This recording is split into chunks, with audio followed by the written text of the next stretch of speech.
Good evening, everybody, and welcome to Cricket Fanatics Magazine. Now, this is a fan Q&A session on a Friday. You've got myself alone. Normally, I do this with Aditya. On a Friday, we get into a conversation. We pick out a topic. But today, I thought I'll do it a little bit differently, seeing that I'm going to be the only one on the show. I thought that I'll just allow you guys to ask me questions in the live chat, and I'm going to be having a nice conversation with you guys and answering your questions as best as possible. I might not have all the answers. Maybe you guys have the answers as well for some of the questions that you're asking already, but you can help me out with that in the live chat. And now we do this normally is I first check social media and I first see what questions were asked to me on social media first and foremost, Instagram, Twitter, Facebook, etc. And then I'll come to your chat and the questions that were asked in the live chat. But before we get going, before I get started with this one, please, if you are new to this channel and that button is still red, please click that subscribe button. Click that notification bell for all future videos as well. But also don't forget to smash that like button because that's how we get into recommended feeds. So smash that like button, comment, and share. Very important that you do all of those things, guys. It will really get us ranking on YouTube, especially in cricket specifically. So please go ahead and do so. We also have a free magazine, which you guys maybe don't know about. It's a free magazine that we put together. It's a digital magazine. You can access it on your tablet, on your laptop, on your phone. 100% free. All you have to do is subscribe. The link is on the screen to go to the subscription. Click on that link in the description as well, because it is there for you to click on, and you can download the latest issue of Cricket Fanatics Magazine straight away, and all the back issues you'll have access to as well. So please go ahead and do that. That really helps us. We get amazing insights and interviews from some of the best players and coaches in the country. So please go ahead and look at that. This issue is going to be very special too. It's going to be a review of the season and seeing that it was a decent season where we had 3 different champions in the domestic, or 4 different champions in the domestic scene. It's interesting so that we can talk about that and get some insight into all of this. But the link is on the screen and in the description for this particular magazine. Now, we also have an opportunity for you guys to support us and get involved with us. So it's to help keep the lights on, guys, and help us with future tours and help us improve, help us get better equipment, all of those type of things. You can become a patron, and it helps us as well. It will help you too, because you'll get exclusive content. When we hit the 20 Patreon mark, you guys will be able to see how many patrons have signed up. I think it is visible on the actual website when you go to it. So go to the patreon.com/cricketfanaticsmag, and you can become a patron today. You can choose the tier to support us. So go ahead and do so right away. So without further ado, let's get into this Q&A session. I'm excited to hear what you guys have to ask me. Let's see what we come up with.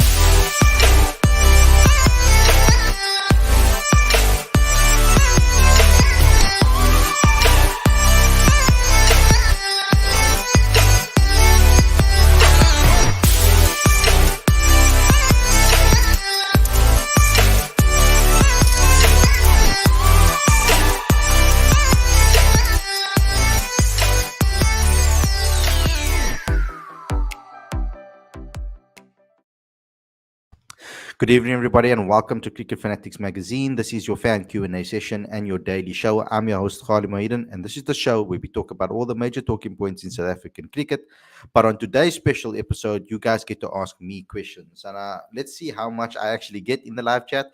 That will depend, obviously, how long this particular episode will be. But I'm going to start off with the Instagram questions and the social media questions first and foremost, and then we'll get into your live chat one. So guys, just hold on a little bit until I've answered them before you get your questions in, because I do see there are already quite a few waiting for me to answer already. So let's start with up and coming legend. He gave us 2 questions on Instagram.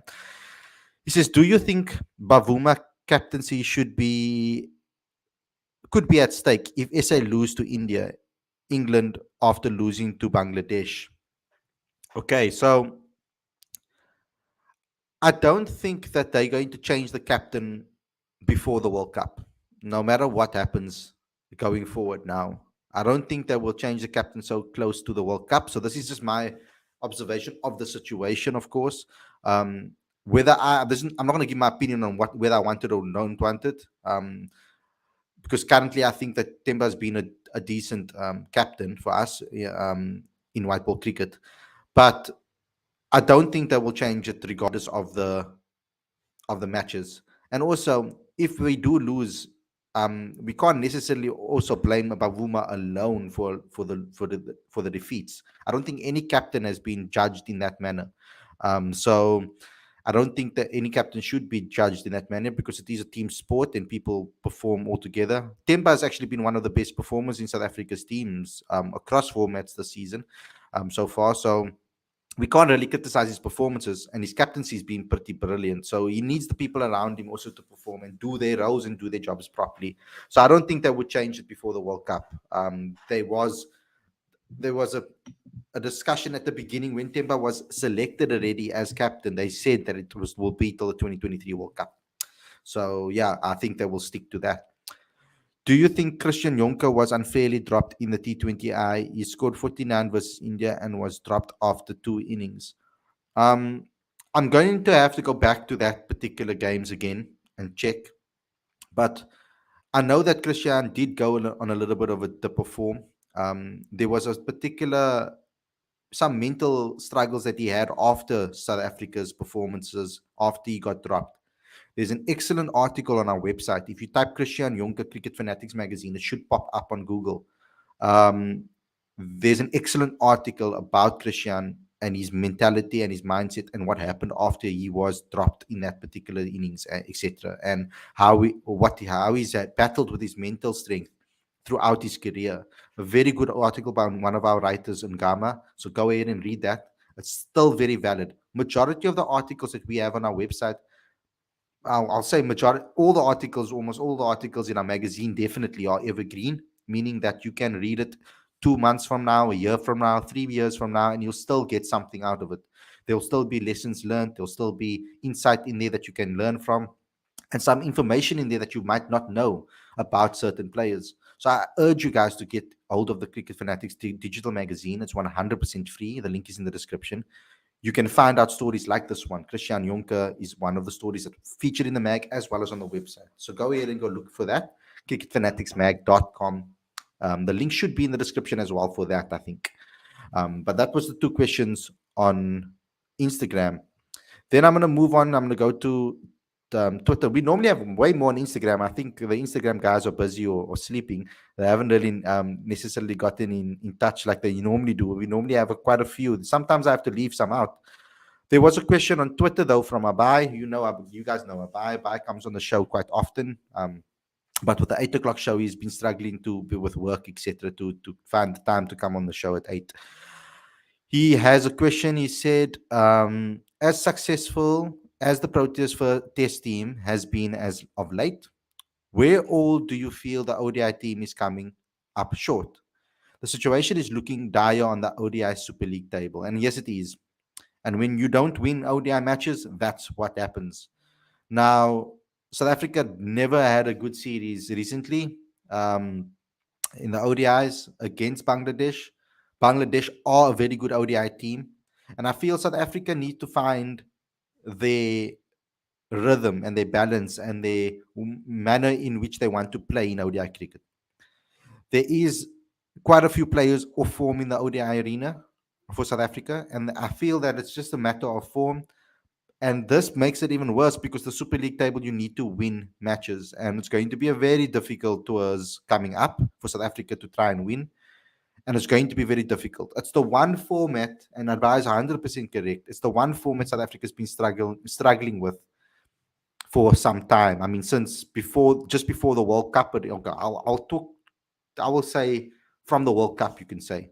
Since the World Cup, we've been struggling with our ODI format, finding the right players for the right roles.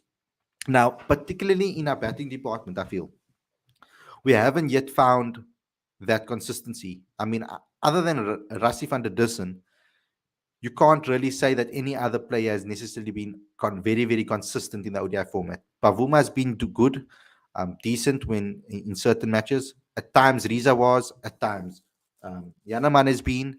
Yanaman has been good, but we want to see Yanaman and Quinton open up the batting and score runs as an opening partnerships more often.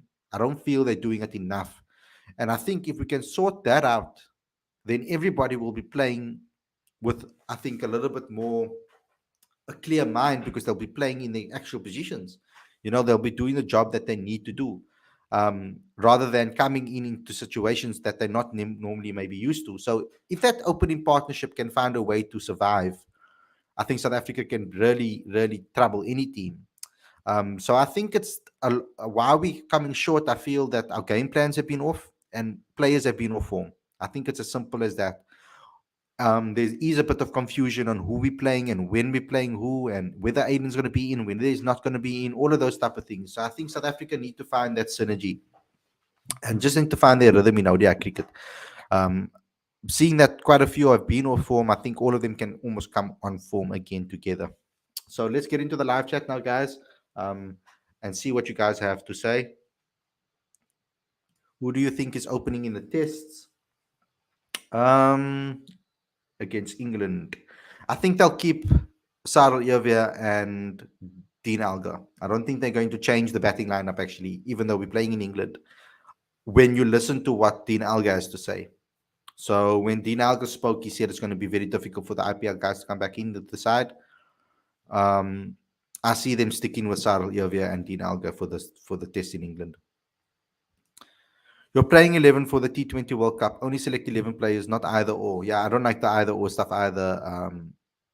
Abinab, I think that's how you pronounce it. So my playing 11 for the T20 World Cup will be Quinton de Kock to open, Temba Bavuma to open with him. Okay, wait, I'm going to give you what what I feel the probable lineup will be and who I think. You asking mine?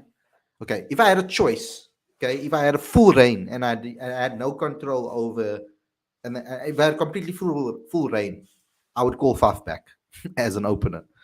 So I would play Quinton and I'd play Faf as the two openers, and I'll have Temba at 3. I'll have Markram at 4. I'll have Rassi at 5. I'll have what's his name, David Miller at 6, and then at 7 I'll play Dwayne Pretorius, and then at 8 I'll have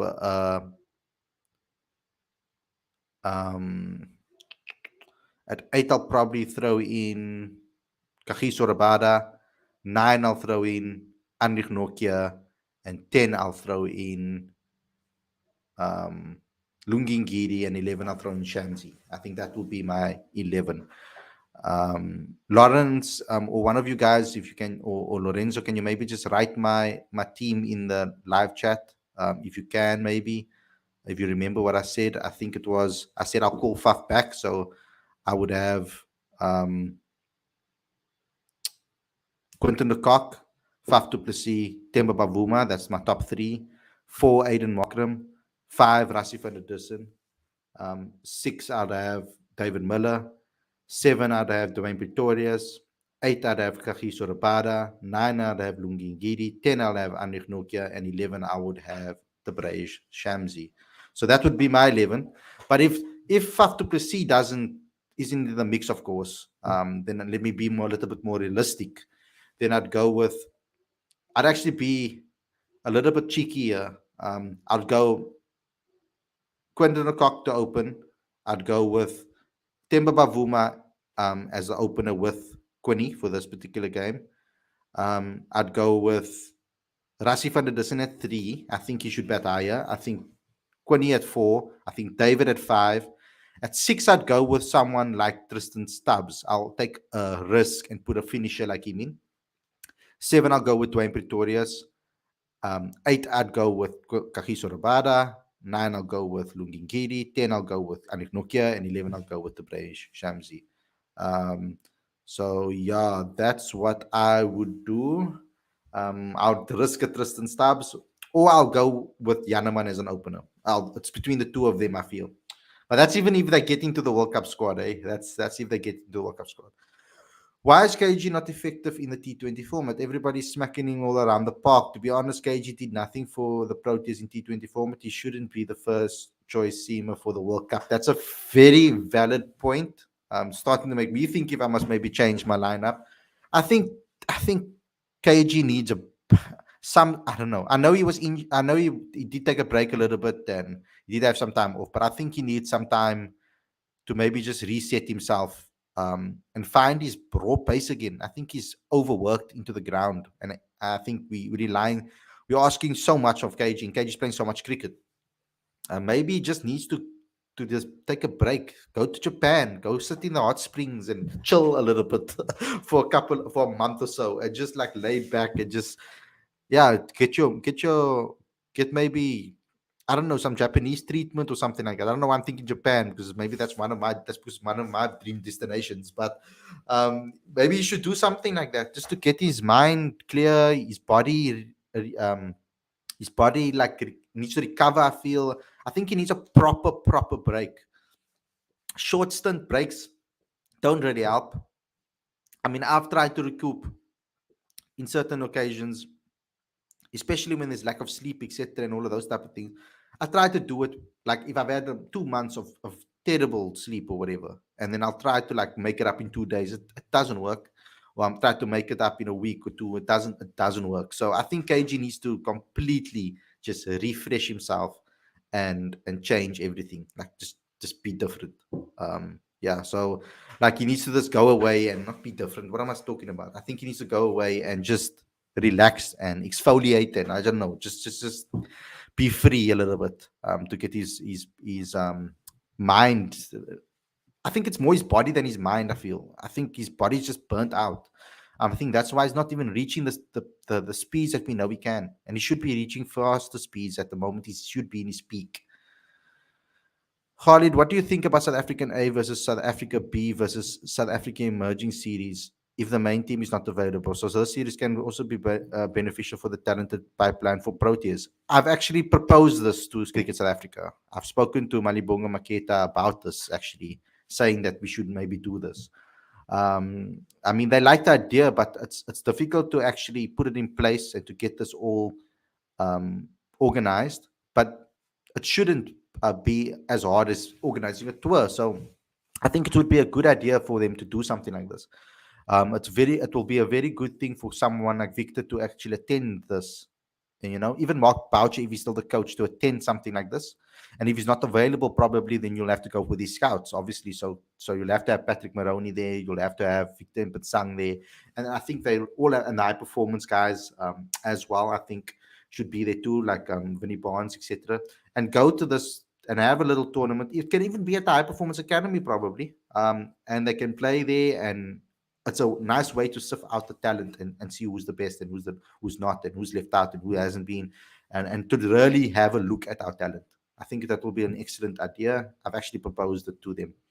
I know this will be a difficult one to answer, but what's your gut telling you in terms of what CSA really want in terms of outcome of Boucher's hearing? You think they want him sacked? Anyway, which way? I don't think they just want him sacked.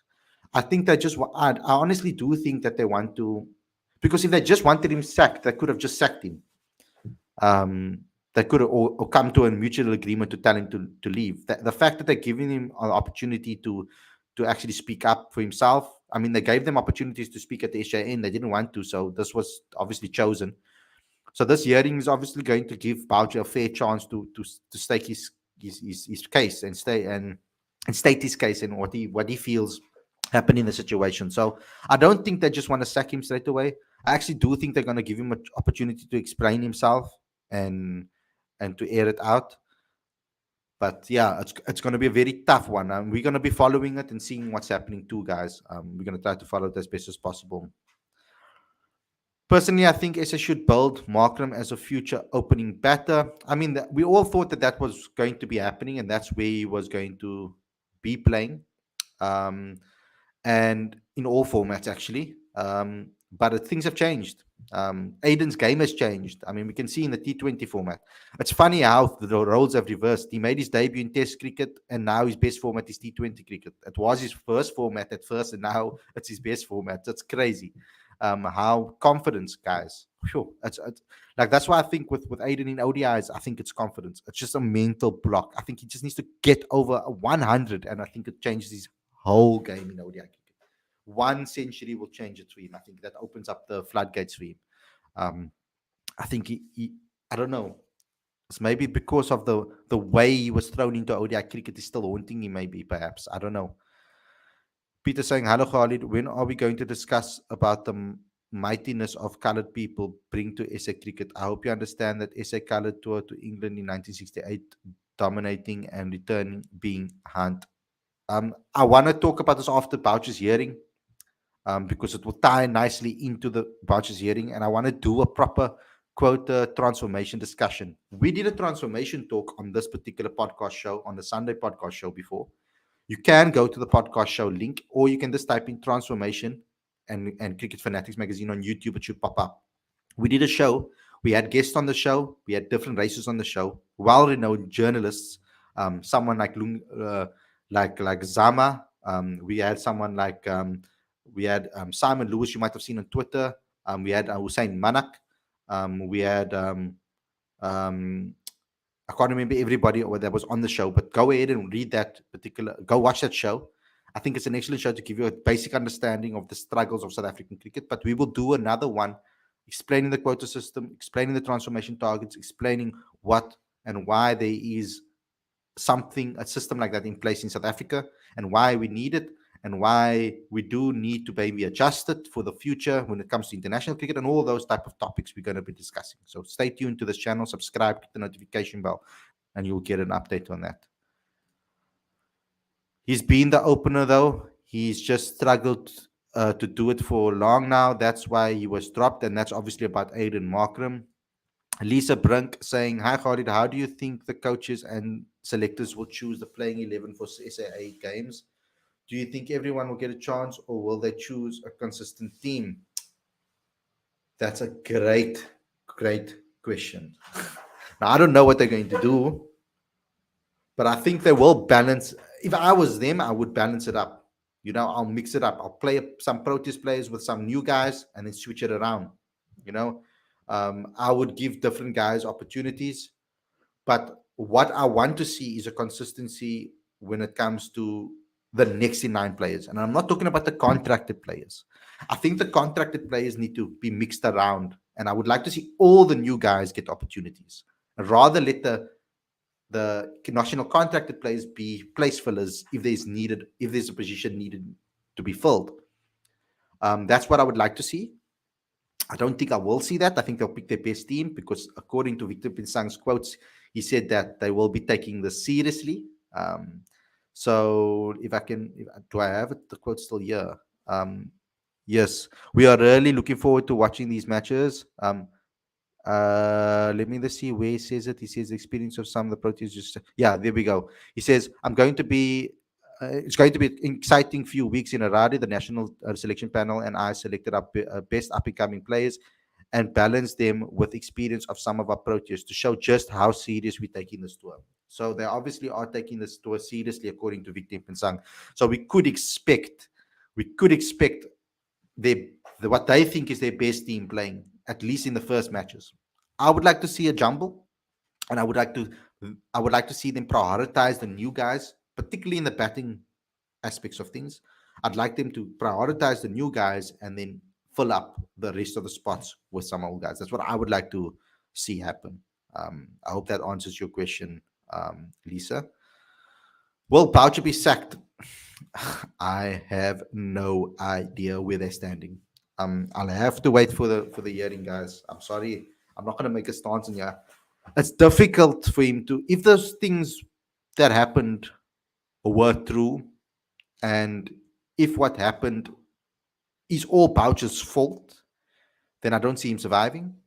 But if there are other people responsible as well, and Boucher's not the only person involved, and if there is an explanation that he can give for them not to sack him, then then he'll probably survive, of course. But I can't really tell you whether he will or not because it all depends on that hearing and what's going to be said. I have no clue where Boucher's stance is, where he's thinking, where he's standing at the moment, and what he's thinking currently. Do you think we will come to a stage when we will ever eradicate? Sorry, I'm reading completely wrong. Eradicate the quota system, and where the best 11 will be picked irrespective of color. I do believe that, and I think that's why the quota system is in place so that we can get there quicker. I think that's the only reason why they put it in place. They wanted to get to a merit selection quicker. It's taking longer than expected because of a lot of blocking happening in the system. There's a lot of poison in the system still, guys, from a school level perspective, that are blocking our players of color from getting opportunities. That's still happening today, and it's still happening at school level. It's still happening at club level. It's still happening all over the place. So domestic level, all of those things. So I do think, and I hope we do get to a point where we can select on merit. I really hope that we can get to that point. And the only way we can do that is we producing more players of color through the school system and through the domestic system. Your thoughts on not a single Division 2 player getting a call-up? Herschel America deserve to be in the T20 squad at least. What's the point of having a second division then? Exactly. It is strange, especially with the way how well those second division players did in the T20 knockout. So particularly in the T20 arena, I do feel that they should have at least looked at some of them because there were some great performances and in positions that we probably need some help in. So it's interesting that none of them have been looked at. We don't know if they have or haven't, guys. But to take a random guess, we probably they probably didn't look at any of them, and I think that is a little bit unfair that none of them have been picked. They should have at least been considered or been in the squad if they performed the way they did in it, because based on the T20 knockout competition. But based on the selections, it doesn't seem like they took that T20 knockout competition into what's the word I'm looking for? They didn't take that into consideration when they selected the squad. It's clear to see that. Why do selectors constantly select Peglequaya over Pretorius in ODIs? I mean, it's clear that the better cricketer is right now. Yeah. You see, Dwayne Pretorius in ODIs,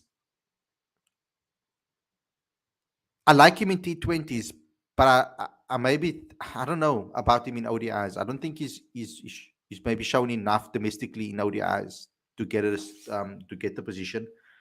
They clearly are still back in Peglequaya, where I do feel there are other all-rounders that they could have picked, like Sibs Makanya, Aya Kamani as well, that have been doing really well domestically. That could have been picked ahead of Peglequaya. But yeah, the team is still backing him. The Proteas are still backing him, and they still believe that he's going to come and show his true potential soon. So let's wait and see what happens. Hi Khalid, what are your short and long-term goals for the channel and yourself? It's a great question, Munir. So first and foremost, I would like to grow Cricket Fanatics Magazine as big as possible. Of course, I want to be able to have so Cricket Fanatics Magazine, I don't know if you guys know, but it's not just a YouTube channel. We are a digital marketing, we are a digital content production company. So we have a website, we have a YouTube channel, we produce video content, we've got social media platforms as well, but we also have a digital magazine.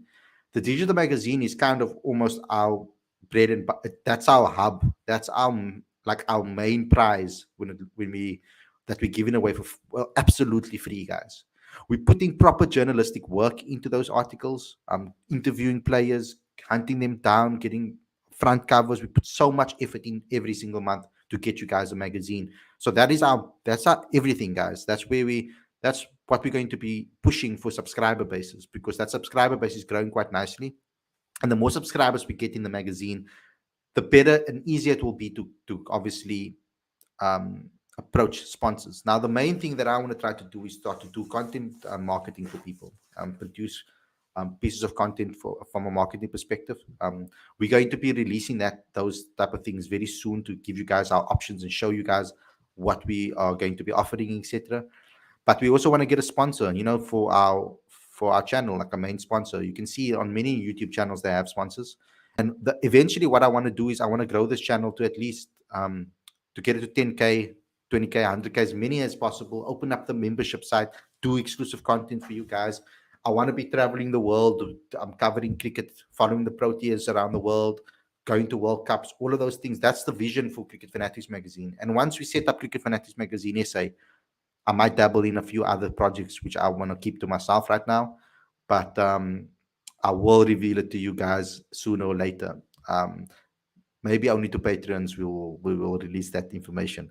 But I've got a lot of plans with regards to beyond Cricket Fanatics Magazine. Cricket Fanatics Magazine is just the start, guys, of for where I start. I would like to build an empire. That was my dream. I hope that down the line I will be able to do something like that. Um, so God willing, and with your guys' support, I might be able to put something in place that we can all be proud of. Let's move on.